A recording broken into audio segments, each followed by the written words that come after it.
Hey everybody, welcome back to another video on the Running Through It podcast YouTube page. My name is Justin Horniker, and on today's video, we're going to talk about the new legislation the new guidelines that NCAA has said they're going to pass down yesterday.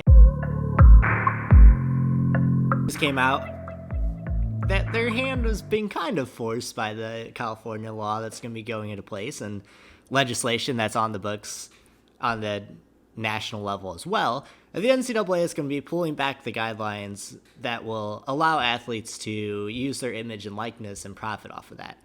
Obviously, this is huge for the money-making sports like football, basketball, but what does this mean for track and field athletes? So, if you're not familiar with all this legislation, basically this was all started with NCAA video games that likenesses were being used, even though they weren't being necessarily named, but people were still profiting off of it. The idea that you could go buy a jersey with someone's number on it, even though it doesn't have their last name on it, that's still that player's image that a school is profiting off of, that a player isn't getting compensated for.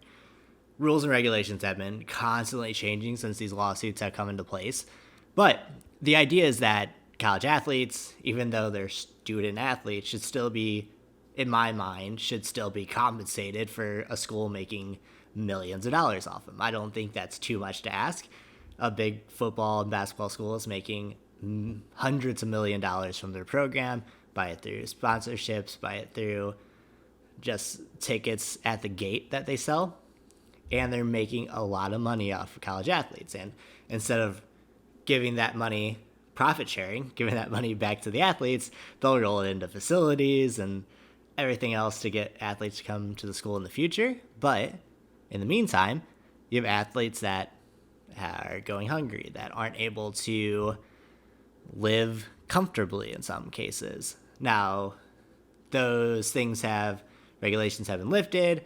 They've allowed student athletes to be given unlimited meals during the season, things like that. But athletes are still restricted as to the amount of hours that they can work, and up until now, the amount of money that they can make from their image and likeness outside of the sport. Those guidelines are now off. From a track and field perspective, we see this with athletes not being able to take prize money, with athletes not being able to make any money off of endorsements, with Olympic athletes not even being able to market themselves outside of their school. But with those guidelines being pulled, we can see a lot of changes, and a lot of changes in track and field with how we see athletes coming up. In the past, it was all about how you kind of set yourself up so that when you ended your collegiate career, you can pivot to a pro career, and you have kind of this brand equity from being an NCAA champion, being an NCAA All-American, being an NCAA athlete. However, now more than ever, it's imperative that we start college athletes, not me personally as a 26-year-old post-collegiate who has no hope in running pro, that we document the journey, we market themselves, we build our brand ahead of time. What do we stand for? What is our gimmick, so to speak? What community are we outreaching to? That's going to be most important. I've talked about in the past that track and field needs to be a community sport, that we need to grow from the grassroots up through a future domestic circuit.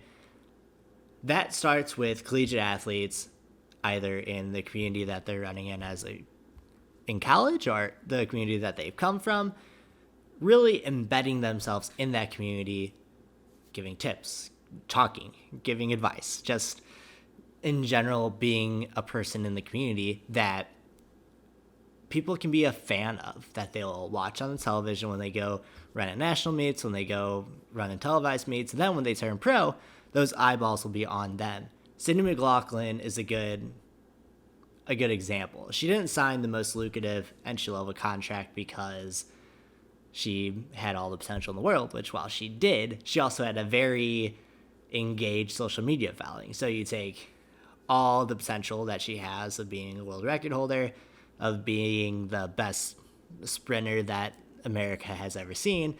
On top of that, you have an already engaged social media following as a 19, 20, 21-year-old.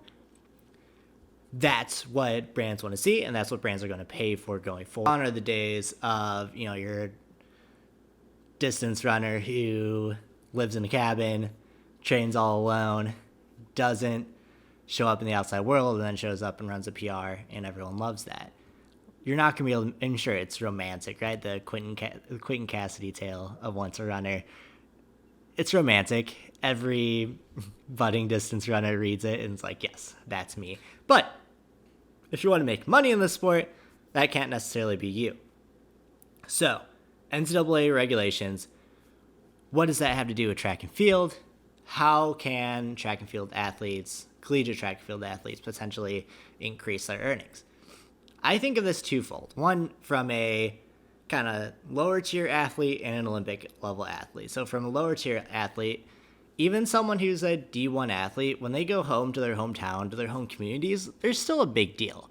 And they need to be, if they can run a clinic or offer a camp, something to kids, kids of their similar ilk who've come up from the same place, or even adults in that community, to be able to share tips and tricks, or be able to talk with a pro runner, to people that are engaging in the sport. Beautiful thing about running is we're all kind of going through the same thing, even though talent levels may be disproportionate.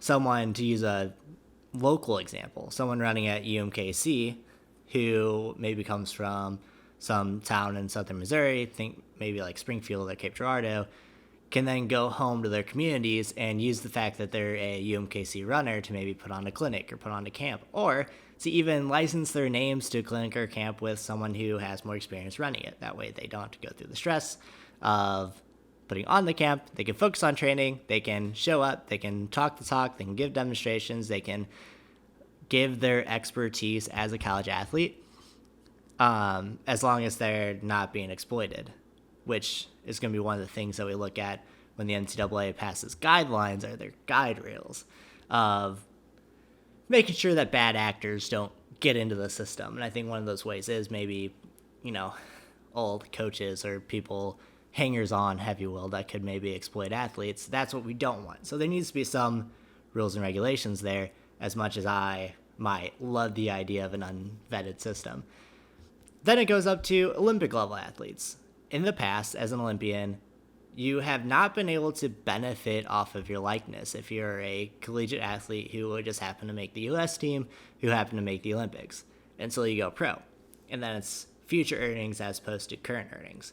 In sports in general, your potential as an athlete is 10, 15, 20 years at max.